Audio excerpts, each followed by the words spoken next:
Muy buenas, basaditos y basaditas. Bienvenidos a esta lección de introducción a la medicina basada en evidencia. Una lección muy bonita que nos enseña las bases de la medicina moderna como la practicamos hoy en el siglo XXI y que nos va a dar muchísimas herramientas para desempeñarnos en el ámbito clínico. Mi nombre es Santiago de Doya y si quieren aprender cómo mejorar aún más sus habilidades clínicas, esta es la lección que necesitaban. Entonces, ¿qué vamos a aprender en esta lección? Historia de la medicina, el cuándo, cómo, qué, para qué y por qué la medicina basada en evidencia, recomendaciones y conclusiones. Ya van a ver que les va a encantar. Entonces, esta frase la han visto mucho en redes sociales, en series y en películas, que es quien no conoce su historia está condenado a repetirla. Se la atribuye a Napoleón Bonaparte, pero la dijo este señor de bigote, que es Jorge Agustín Nicolás Ruiz de Santillán. Esto nos sirve como de lección para entender de que hay que buscar adecuadamente las referencias y que no cualquier referencia que veamos de primeras es la más confiable. Asimismo, Albert Einstein tampoco dijo eso y empezamos con esta reflexión que ha sido meditada por los miembros de nuestro grupo Basadox, la cual es la siguiente. Practicar medicina sin conocer sobre evidencia es como recitar poemas o novelas completas sin saber el abecedario. Como saber resultados de multiplicaciones y operaciones sin aprender los números del 0 al 9. Es pensar y hacer medicina sin entender realmente de dónde proviene. Entonces, como pueden ver, cuando empezó la medicina, no creíamos en causas naturales, solo creíamos en el ser humano, en espíritus, en cosas místicas, en plantas, en cosas muy observacionales sin tener un verdadero nexo causal con la enfermedad. Y la forma en cómo se transmitía esta información era a través de contar una persona a otra, pues, cómo había funcionado o no cierto medicamento, bueno, cierta planta, cierto emplaste, cierto menjurje que hayan inventado en su época. Posteriormente, los egipcios empezaron a evolucionar un poquito más cómo practicaban la medicina. Seguían teniendo este misticismo, pero pues hacían trepanaciones y lobotomías que no eran como muy sanas para los pacientes. Yo creo que hoy en día la lobotomía es algo execrable, podríamos decir, pero en esa época era bastante normal, como podemos ver en sus retratos y en sus cuadros. Y seguían transmitiendo la información de forma oral. Ya habían papiros y ciertas especies de documentos donde transmitían estas prácticas, pero seguía siendo bastante observacional. Afortunadamente en la antigua Grecia eh, se logró, gracias al padre de la medicina Hipócrates, que lo hemos escuchado todos los días en la universidad, desde el primer día de empezar nuestras carreras como médicos, enfermeras, fisioterapeutas, etcétera. Él dijo que las enfermedades no son cosas místicas y mágicas, sino que simplemente son causas naturales del universo. O sea, una visión bastante atrevida para su tiempo. El cuadro arriba a la izquierda me gusta mucho, es eh, un- una obra de arte basada en la Ilíada de cómo habían ciertos guerreros inspirados divinamente para curar a sus compañeros. Y a la mitad tenemos otro médico de la época, eh, Claudio Galeno, que también desarrolló esta visión natural de la medicina.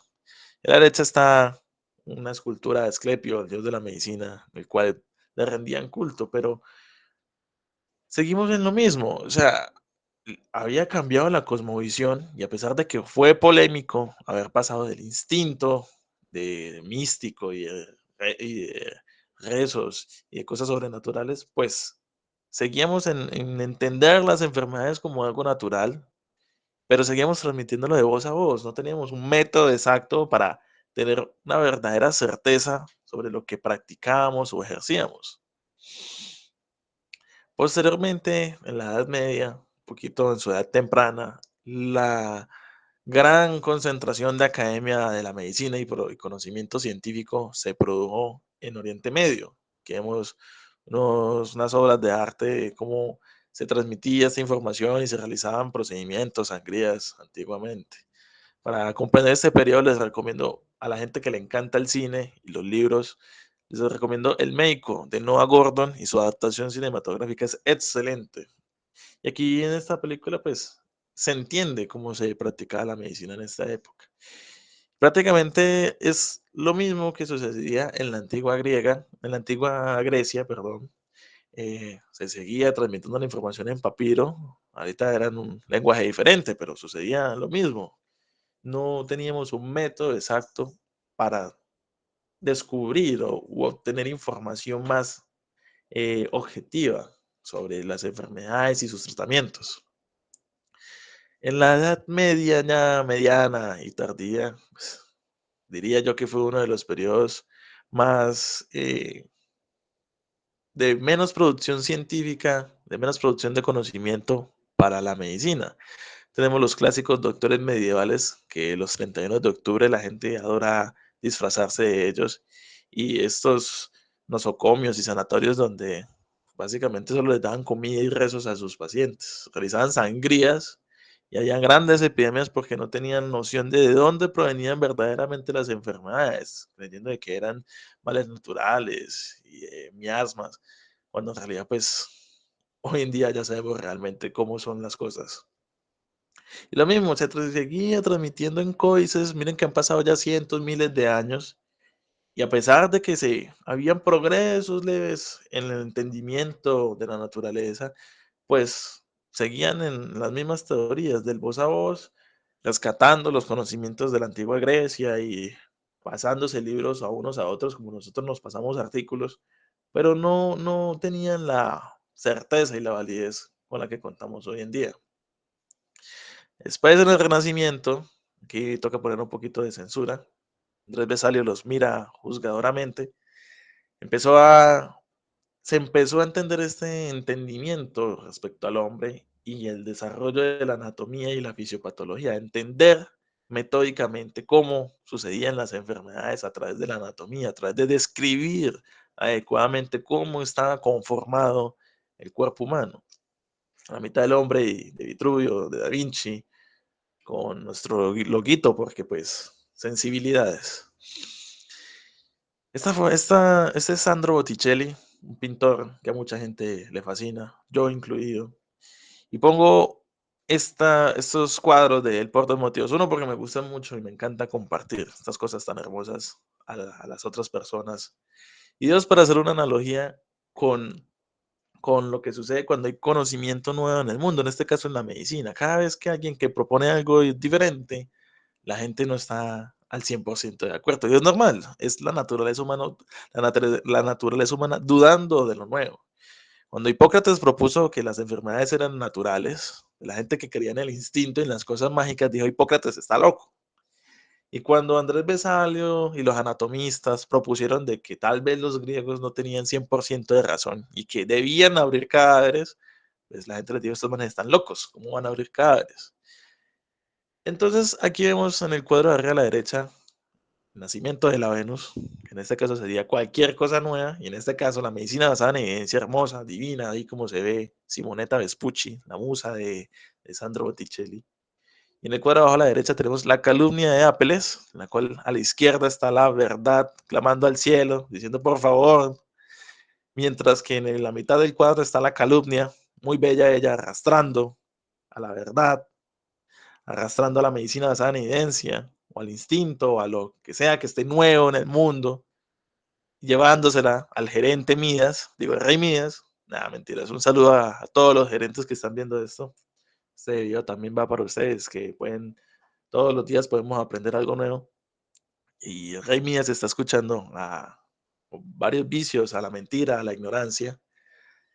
Y básicamente es por eso les traigo este cuadro tan bello, para que vean cómo es con cualquier situación nueva, nueva cosmovisión del mundo, en este caso la medicina basada en evidencia. Ese es el libro de Andrés Besalio, el que está a la mitad, el de Humanis Corporis Fabrica, que era una integración de muchos conocimientos anatómicos.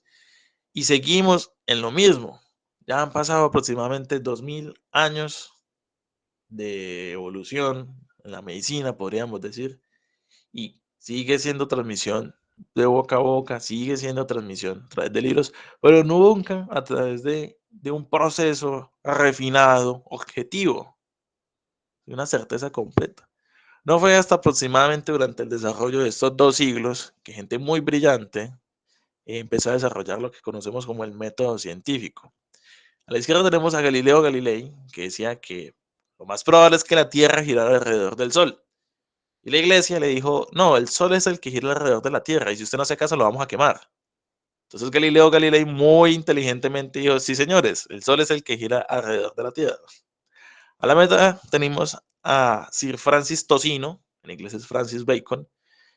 Siempre hay que tener mnemotecnias así, entre más absurdas sean sus mnemotecnias, sus mapas mentales y sus formas de recordar las cosas, más fácil se lo van a aprender y más tiempo va a perdurar. Y lo pongo ahí porque él también desarrolló el método científico. Y a la derecha, René Descartes, que desarrolló muchas cosas, mucho en su pensamiento, y propuso el plano cartesiano. Gracias al plano cartesiano, la gente pudo invertirse cosas como el electrocardiograma o estas fórmulas de cinética, de medicamentos, de absorción. Entonces podríamos decir de que por René Descartes muchos casi nos tenemos farmacología o nos cuesta interpretar electrocardiogramas, pero hay que darles gracias precisamente por el desarrollo del método científico. ¿Y por qué es importante el método científico? Porque por fin se logra lo que he venido cuestionando desde el principio de esta lección, que es que permite conocer la realidad natural de las cosas, permite tener una visión verdadera, no al 100%, una mejor comprensión de las cosas naturales, de las enfermedades, de los tratamientos y que este conocimiento sea objetivo. No es la visión subjetiva de este profesor, de esta persona que saca su nueva línea de medicamentos, saca su nuevo producto para adelgazar, saca su nuevo producto para hacer ejercicio, etcétera. No, es algo objetivo y que aquí o en cualquier parte del mundo van a pensar, van a obtener la misma información y a su vez permite mejoramiento continuo. Por eso dije que es una verdad, pero no al 100%, porque en el momento en el que se alcance ese refinamiento, en el momento en el que se alcance ese buen nivel, en este caso de evidencia, pues se puede seguir buscando más, se puede perfeccionar más, se puede mejorar. Eso es lo que nos lo otorga el método científico en evidencia. Y ya van a ver qué tienen que ver con la medicina basada en evidencia. Entonces, el desarrollo aproximadamente del siglo XVIII y XIX eran esto, eran congresos de médicos y científicos que desarrollaban sus ciencias y los compartían en congresos y en eventos para después pues, seguir siéndose transmitidos en el mundo. Y en el siglo XX, les traigo estas 3 personalidades de la medicina, como para entender un poquito de lo que sucedió en el siglo XX, que seguía habiendo ciencia, pero pues todavía no se empezó a desarrollar la medicina basada en evidencia, pero no tan estructurada como la vamos a ver ahora. De la izquierda es Héctor Abad Gómez, médico colombiano, uno de los principales gestores de la salud pública en el siglo XX y retratado en una excelente novela que se volvió una excelente película de Héctor Abad Faciolince, su hijo, que nos enseña sobre la violencia que hay acá en Colombia. Excelente película, muy recomendada. A mí me encantó. Déjenlo en los comentarios si les gustaron las películas que les hemos recomendado aquí. En la mitad está René Favaloro, un excelente cardiólogo argentino. Eh, Descubrió o diseñó muchos procedimientos cardíacos y tiene una historia muy trágica. No la voy a mencionar acá en YouTube porque pues me censuran, pero los que conocen de la materia sabrán cuál fue la causa de su fallecimiento. Y a la derecha, doctor Ben Carson, neurocirujano, que desarrolló procedimientos neurológicos basándose en cirugía cardíaca. O sea, ese man sí era un genio. O sea, uno a duras penas lee un electro y se confunde entre metamizol y metimazol. Y este hombre desarrolla esto, de gente verdaderamente brillante, brillante. Yo creo que la medicina basada en evidencia fue algo que lo ayudó mucho a lograr este talento y esta habilidad. Entonces, se los dejo para... Ahí tiene una película, Manos Milagrosas. Dejen en los comentarios otras películas médicas que les hayan encantado, que nos ayudan mucho a seguir aprendiendo. Y los pongo para recordatorio de grandes personalidades de la medicina y que durante su época se empezó a gestar la medicina basada en evidencia. Pero no fue hasta finales del siglo XX, aproximadamente en los años 90, en que ya se empezó a consolidar, a juntar bien la medicina basada en evidencia. Ya habían primeros intentos, el señor Archie Cochrane y otros médicos decían, bueno, hay muchos artículos, hay mucha ciencia, hay mucho conocimiento que tiene el procesamiento que queremos de medicina basada en evidencia, pero no lo hemos juntado, no hemos juntado, y mucho menos mucha gente no sabe cómo interpretarlo, no saben cómo leerlo realmente. Varios de estos autores que voy a compartir, pues, tuvieron esta bella idea de juntarlo en compendios y en libros. Y con el advenimiento del Internet, pues se pudo masificar esta hermosa información que nos ayuda a tomar decisiones. Es el doctor David Sackett, de cada uno de los libros de los que es colaborador, que al final lo dejamos, que es Medicina Basada en Evidencia, cómo practicarla y ejercerla. Tuvieron la idea de juntarlo y ponerlo de manera sistemática para el aprendizaje de los futuros profesionales de la salud, no solo médicos. Es el señor Gordon Guyatt. Lo adoro. Este libro es el manual del usuario de literatura médica. Es espectacular, muy útil, muy bueno para todos los que deseen aprender. Y es básicamente eso, es el compendio de cómo empezar a interpretar y desarrollar esta habilidad. Y nos dejan, por ejemplo, en esta época, este artículo del 96, ¿qué es y qué no es la medicina basada en evidencia? ¿Qué es? El uso consciente, explícito y juicioso de la mejor evidencia disponible para tomar decisiones sobre el cuidado de pacientes individuales. Básicamente, el conocimiento que adquirimos en ciencias de la salud es para tomar decisiones.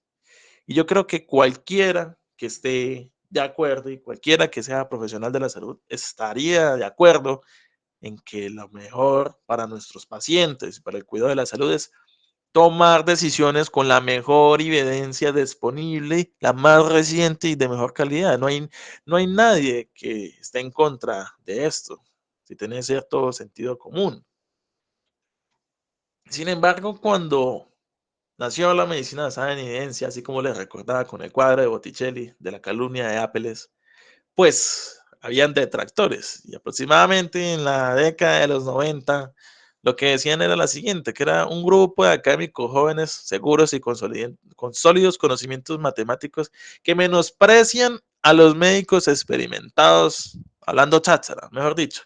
Y ustedes saben mucho número, mucha matemática, pero eso a la hora de dar un diagnóstico no sirve para nada. Eso jamás va a desplazar la experiencia de los médicos canosos, de las doctoras de toda una vida. Y no, o sea, la medicina basada en evidencia no apunta a eso. Eso fue lo que dijeron hace 20 años. Nos recuerda mucho a otra película, pero más como valores de vida que nos enseña esta, que es Ratatouille. Y el crítico Antónigo dice lo siguiente: el mundo suele ser cruel con el talento nuevo. Las nuevas creaciones, lo nuevo, necesita amigos. La medicina basada en evidencia no busca desplazar la experiencia. Ya vamos a ver por qué. Y lo menciono porque es, como les decía, un cambio de paradigma. Hipócrates ya desplazó la intuición natural, basada en cierta experiencia de los conocimientos que adquirió en su época. Después, en el Renacimiento, la fisiopatología y la anatomía tomó su lugar. Pero por más loco que vaya a poder sonar esto, la fisiopatología también está siendo desplazada por la evidencia. Ustedes podrán decir, Dios mío bendito, están locos los basadocs. No, de hecho, probablemente haremos videos sobre por qué la fisiopatología es una herramienta útil, pero cada vez la evidencia está demostrando sus matices y por qué la evidencia en la mayoría de las ocasiones puede ser un poco más útil en la toma de decisiones clínicas. Y el ejemplo de esto, un ejemplo relacionado a la fisiopatología y a la evidencia de cómo se ejerce la medicina hoy en día, las ciencias de la salud, son este tipo de frases que se utilizan para justificar los tratamientos que le damos a los pacientes. Y son, por ejemplo, que es que en el congreso de tal o tal asociación dijeron la evidencia. Y no está mal, pero usted no pudo ir a buscar la fuente original, la evidencia original. O sea, solo se quedó con lo que le dijo una asociación. Él o la especialista lo hace así. Mucho cuidado, no estamos diciendo que los especialistas no tengan criterio clínico para ejercer recomendaciones. Claro que sí. El asunto es no revisar la referencia y de dónde está basando su experiencia un profesional avanzado de la salud. Si nos quedamos solo con recomendaciones del voz a voz, pues no va a ser un ejercicio adecuado. Hay que revisar de dónde proviene esto. La tercera es mi favorita, me encanta. La casa comercial nos recomendó la siguiente evidencia. No, pues, sin comentarios. Un colega me contó que así lo hacen en su hospital. Pues sí, pero hay que entender de dónde es ese hospital, la calidad de la evidencia de ese hospital, las enfermedades de la zona del hospital comparado con la zona de otro hospital. Yo lo he hecho así toda la vida, me funciona. Pues amigo, yo no sé si comparar sus 50 pacientes que usted ha visto de esa patología con los 1000, 2000, 3000 pacientes que hay en un estudio, en un ensayo clínico aleatorizado. Pero bueno, entonces, lo que veníamos diciendo, ¿qué es la medicina basada en evidencia? Es la integración de estas tres cosas. La evidencia y su adecuada interpretación, la experiencia clínica y las preferencias del paciente, que muchas veces no se tienen en cuenta. Eso es lo que vemos en el día a día. O sea, experiencia clínica gigante, canas y muchísima habilidad y pericia sacada por ver y ver y muchos pacientes. Pero, como les digo, la medicina basada en evidencia es relativamente nueva, tiene unos 20 y algo años.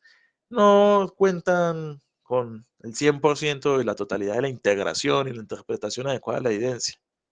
Y las preferencias del paciente nunca se toman en cuenta, porque pues apenas ahora estamos hablando del patient counseling y cómo abordar lo que verdaderamente quiere y desea el paciente.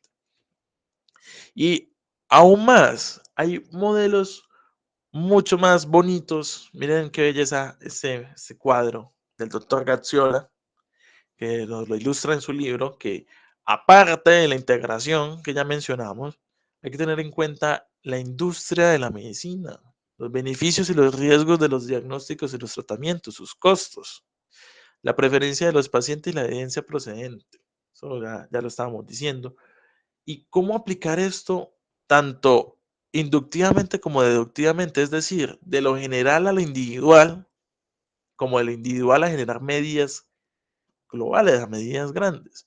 Entonces, miren que nos hemos quedado con este modelo, se ha ejercido este modelo y ya vamos por este modelo. Y siempre tenemos la excusa de por qué no ejercemos la medicina así. Es que no hay currículos con medicina basada en evidencia asignada, eso es cierto. Las universidades, al menos en Latinoamérica, que es donde nos encontramos en este canal, no está integrada la enseñanza de la medicina basada en evidencia. Nos enseñan anatomía, fisiología, fármaco, que es perfecto. O sea, para entender medicina basada en evidencia hay que entender estas bases. Pero eso no es excusa para seguirse formando, para buscar información más allá de lo que está establecido. La mayoría de las fuentes están en inglés. Pues les tengo una mala noticia, el inglés no es negociable, no solo para las profesiones de la salud, bastante más sí para las profesiones de la salud, pero no es negociable. La mayoría del conocimiento y de los artículos científicos están en inglés. Entonces, aprender inglés. No sabemos interpretar si un artículo es adecuado o no, y eso va de la mano con el primer punto, porque nos dicen que la P, que el intervalo de confianza y la metodología, el doble ciego y la aleatorización y el ocultamiento de los pacientes y los ratios, el RR y el RRR, y uno al final no comprende realmente qué es eso, precisamente porque no hay quien nos lleve de la mano para aclararnos todas estas dudas. Pero afortunadamente, aquí en Basadox vamos a coger esa información, sintetizarla, pasarla, procesarla y volverla de la forma más pedagógicamente posible, compartírselas a ustedes para que adquieran este bello conocimiento, estas bellas prácticas. Y no sabemos cómo aplicarlo a los pacientes, pues precisamente sabemos interpretar estos RRs, todos estos intervalos de confianza y estos metaanálisis, etcétera, pero el estudio es de Taiwán, o senegalí, o el norte de Singapur, y tenemos una población latina. No sé, déjenos en sus comentarios desde dónde están viendo este video. ¿Cómo vamos a aplicar una población tan diferente como la que puede ser de Asia, África, Europa, a nuestra bella y hermosa Latinoamérica? Eso es un llamado a que precisamente la investigación y el desarrollo de la medicina basada en evidencia en Latinoamérica sea con modelos y con pacientes de acá, para poder aplicarlos por acá. Dejo aquí esta reflexión de Dance, de su libro Medicina basada en evidencia sin dolor. Me recuerda mucho los libros de Paradumis, en el cual nos dicen de que para entrar a clínicas, todos recordamos cuando entramos a clínicas, y los que estén viendo este video que no hayan entrado, pues se acordarán después de esa bella experiencia. Para entrar hay que saber hacer una historia clínica, un examen físico y los medicamentos. Obviamente hay que saber mucho más, pero pues, o sea, es inconcebible entrar sin saber eso. Pero entramos sabiendo, sin saber, perdón, sin comprender la evidencia publicada. Y entonces entramos sabiendo que la acetaminofén funciona y sabemos su mecanismo de acción. Pero, ¿de dónde vienen los estudios que probaron el mecanismo de acción y que funciona? Esa es la reflexión que nos dejan en este libro. Y me pongo a pensar, ¿qué hubiera dicho Hipócrates? O sea, tanta evidencia, tantos artículos y no los entendemos. O sea, es como tener una, una biblioteca no sé, en una lengua muerta, en Alto Valirio.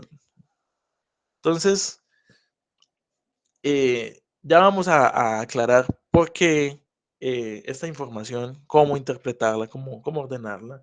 Pero lo que venía diciendo respecto a la experiencia clínica, que la gente considera que la medicina basada en evidencia busca desplazar la experiencia clínica, jamás. Busca integrarla. La experiencia clínica es nuestra amiga.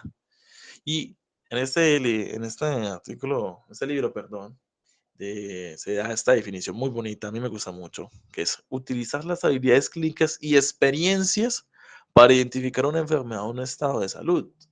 Es ver y ver pacientes, pero no de forma automática. Es desarrollar un proceso de pensamiento, lo que vienen siendo las palabras del medio. Les dije que hay que aprender inglés. Critical thinking, medical reasoning, and clinical decisions pathways, que, aunque ustedes no lo creen, hay maestrías en esto. Vienen en la cabeza de Canadá y de ciertas universidades del norte de Europa, e investigaciones. Hay evidencia de cómo razonan los médicos. De hecho, yo creo que todos los que han leído alguna guía de práctica clínica ya están desarrollando esta habilidad. Cuando leen los algoritmos de la AJA, de reanimación o de taquicardia, si uno piensa en complejos anchos o estrechos, ya están desarrollando su critical thinking, la decisión en caminos, en algoritmos.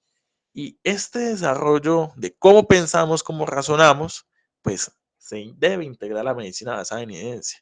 Si decían un videito de cómo vamos, de cómo se desarrolla el critical reasoning y cómo pensar en diagnósticos, en cómo mejorar las habilidades diagnósticas, déjenos un comentario y le pueden dar me gusta a nuestro video. Y por último, pero no menos importante, las preferencias del paciente. Porque usted a un paciente no le puede decir, es que usted tiene un RR de tanto con este medicamento y las probabilidades de sobrevivir son de tanto, tanto, si usted hace esto, jamás. Y tomamos decisiones sin considerar realmente qué es lo que quiere el paciente, porque tal vez el paciente no quiere las náuseas y los vómitos que le produce ese medicamento, por más peso que pueda bajar con ese medicamento o por más que le quite su dolencia, su malestar. Eso es algo que se ha venido tomando mucha fuerza, sobre todo en la literatura científica estadounidense, que es el patient counseling y cómo mejorar la relación médica-paciente mejora los resultados en salud, mejoran los costos en salud. Pero como todo en la vida, no puede ser, nada es perfecto y nada es tan bueno. Como me venía mencionando, el conocimiento se mejora. En estos momentos esto es lo mejor que poseemos, pero que sea lo mejor no indica que sea perfecto. Y como nada que es perfecto cuenta con sus defectos. Y estas son limitaciones que tiene la medicina basada en evidencia. Lo que les estaba comentando de que es difícil aplicar evidencia global de otros países al contexto de la zona donde usted se encuentra ejerciendo, en nuestro caso Latinoamérica.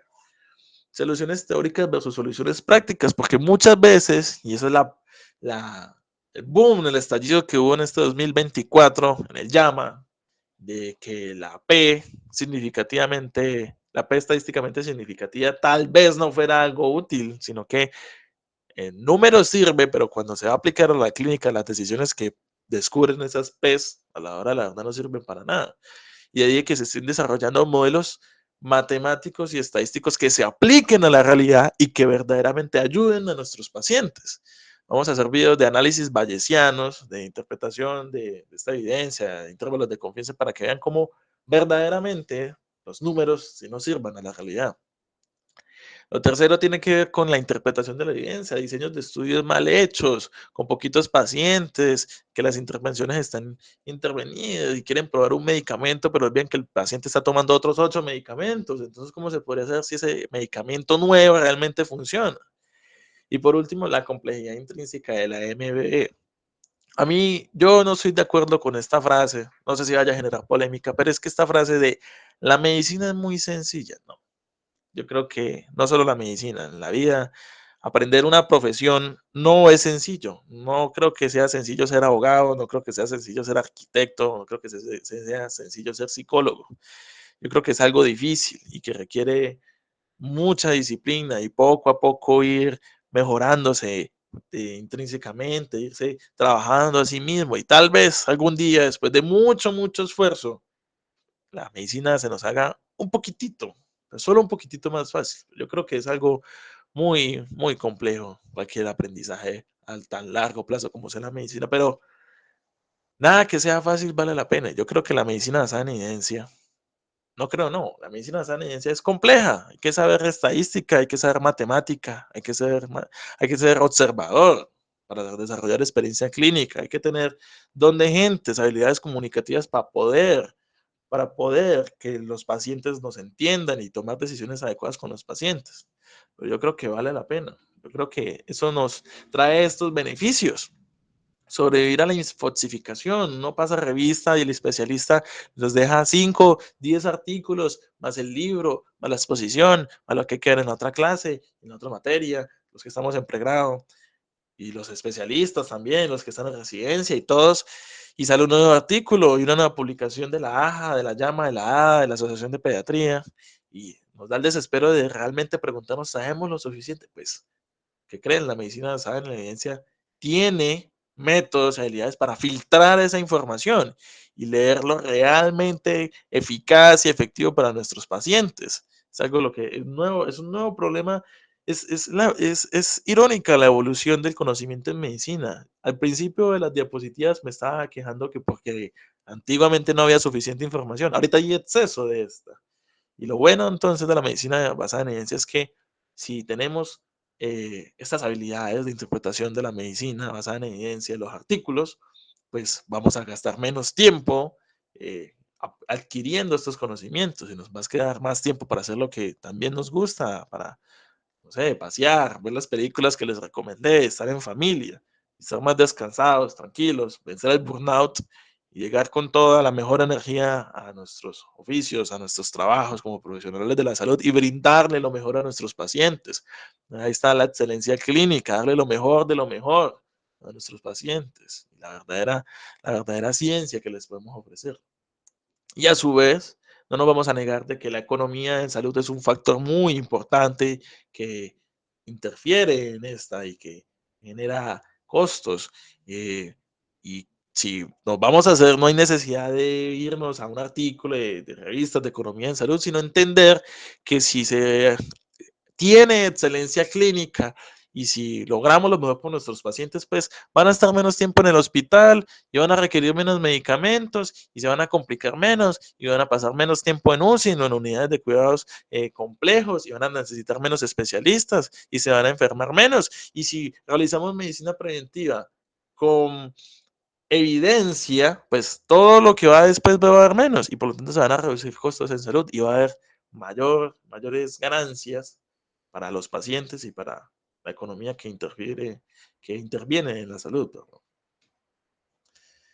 Entonces, el objetivo de todo esto es adquirir información, saber dónde buscarla, como les dije, para sobrevivir a la infoxificación, saber cómo interpretarla adecuadamente, actuar, no nos sirve de nada tener tanto conocimiento si no lo aplicamos con nuestros pacientes y a la vez divulgarlo, no se queden con lo que aprenden, no se queden con esto, compartan este video a sus colegas, a sus amigos, a todos los que consideren de que les pueda servir dentro de su profesión de la salud y compártanlo ustedes lo que aprendan. Si ustedes conocen a alguien que sepa mucho de investigación, de epidemiología, pídales que les enseñe a leer un artículo, pídales que les colabore a adquirir esta información. Compartan estos videitos que son muy útiles y muy bellos para conocer esta forma de ejercer la medicina. ¿Para quién es esta medicina basada en evidencia? Pues para todos, para los médicos, para las enfermeras, fisioterapeutas, odontólogos, veterinarias, terapeutas respiratorios, rehabilitadores, etcétera, etcétera, etcétera, etcétera. Si todos nos ponemos de acuerdo en ejercer la medicina, entendida como ciencias de la salud, no solo médicos y médicas, yo creo que podemos lograr todos lo que mencionamos antes. ¿Y cómo? Pues calma, paciencia. Yo creo que de estas preguntas del cómo, cuándo, cómo, por qué, ya resolvimos la gran mayoría, pero el cómo, muy complicado. El cómo es saber buscar literatura científica. Es cómo buscar en buscadores online, como PubMed, como la Librería Nacional de Estados Unidos, como las revistas médicas, etcétera, cómo utilizar operadores booleanos, estas preguntas pico, cómo interpretar un ensayo clínico aleatorizado, cómo se leen estudios de tratamiento, cómo se leen estudios de diagnóstico, cómo se leen los metaanálisis, qué es un intervalo de confianza, que es la P, que tanto nos asusta cuando vemos investigación o epidemiología en nuestras universidades, es cómo entender esto a profundidad. Y en este video no creo que alcancemos, yo creo que ya es suficiente información al respecto. Le regalamos estos 3 libros, el primero del doctor Gazziola, que está en español, el del doctor Guyat y el del doctor Dance Alts, Medicina Sana sin Dolor, y la Biblia de los profesionales de la salud, PubMed. O sea, todo artículo científico, toda información nueva que deseen adquirir, PubMed está recomendado. Está en inglés. El inglés no es negociable. ¿Qué aprendimos el día de hoy? Que si no sabemos de dónde venimos, si sabemos de dónde venimos, sabemos para dónde vamos. La medicina tiende a evolucionar constantemente y quién sabe en el futuro qué vaya a reemplazar la medicina basada en evidencia. O sea, sería hermoso. Ahorita se ve la inteligencia artificial, quién sabe qué modelos de pensamiento harán en el futuro para atender a nuestros pacientes. Quién sabe cómo será la medicina en el futuro. Pero en estos momentos la medicina basada en la evidencia es lo que utilizamos y hay que comprenderlo. Y comprendimos qué es y para qué es. El inglés no es negociable, lastimosamente, y a tener pensamiento crítico. Si entendieron el mensaje, yo creería que a estas alturas ya estaban revisando, ya recogieron todos los artículos que aparecieron en pantalla y ya estaban revisando si realmente lo que dije es realmente lo que es. Eh, también haremos un video sobre sesgos. Todos los humanos tenemos sesgos cognitivos o por acción u omisión cometemos errores. eh, y yo creo que lo adecuado es corregir esos errores. Si se me escapó algo, una letra mal dicha, dije una fecha que no es, pues déjenlo en los comentarios para poder seguir mejorando nuestro contenido y seguir mejorando nuestros videos y lecciones. Pero la idea es desarrollar un pensamiento crítico para seguir mejorando toda esta información. Dejo estas bellas reflexiones. Soy Juan Inés de la Cruz. Como venía diciendo, no estudio para saber más, sino para ignorar menos. Y este bello artículo satírico de David Isaacs, esto es viejo, esto es como de los años 90, del 96. Bases para la práctica clínica y para sus tomas de decisiones. La primera, la evidencia, sus medidas, sus marcadores. Y otras bases para tomar decisiones. La eminencia, su marcador, que tan blanco tenga el cabello. Vehemencia, su marcador, que tan fuerte sea capaz de gritar. Elocuencia o elegancia, su marcador, que tan suave sea su verbo y su labia. Providencia, El nivel de su fervor religioso, nerviosismo, litigación a cuánta miedo es capaz de tener. Entonces, ustedes escogerán si van a usar la vehemencia o la eminencia o si van a aprender este bello modelo de toma de decisiones clínicas que es la evidencia. Muchísimas gracias, si llegaron hasta acá, les pido el favor un me gusta y compartirle a sus colegas, a sus amigos profesionales de la salud. Nos pueden seguir en YouTube, Instagram y TikTok, estará aquí en la descripción para que sigan viendo nuestro contenido y aprendiendo cosas muy útiles para la clínica y para la medicina en general.